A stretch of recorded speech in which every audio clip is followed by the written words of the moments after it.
भाजपचे आमदार प्रवीण दरेकर यांनी खासदार सुप्रिया सुळेंवर पलटवार केलाय। जर तुम्हाला वहिनी आईसारख्या वाटतात तर त्यांच्या विरोधात निवडणुकीत उभं राहू नका असं आव्हान दरेकर यांनी सुप्रिया सुळेंना दिले।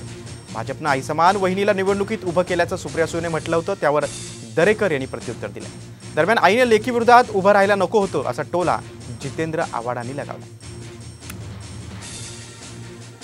आमचं घर फोडून आमच्या घरातली एक महिला त्यांना लागते ह्याचाच विचार करा ना। आमची माऊली मोठी वहिनी म्हणजे आईच्या समान असते। आपल्या माझ्यावर जे संस्कार झालेले आहेत त्याच्यात आपल्या मोठ्या भावाची बायको म्हणजे ही आपल्या आई समान असते।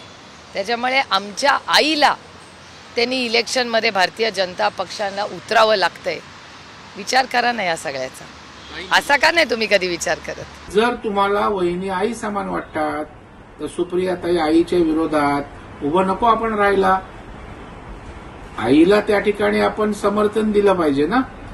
परंतु एकीकडे आई समान बोलायचं, दुसरीकडे टीका करायच्या आणि भावनिक माहोल करत काही गेन करता येते का? केविलवाना दुर्दैवी प्रयत्न सुप्रियाताईंचा आहे। असं आहे की नातेसंबंध जपणं हे सुप्रियाताई नेहमीच करत असतात।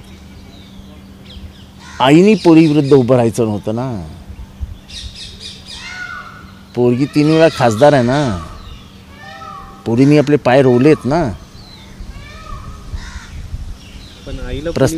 प्रस्थापित झालेल्या पोरीला आईने आव्हान देऊन तिचे पाय हलवायचे, हे आईने करू नये।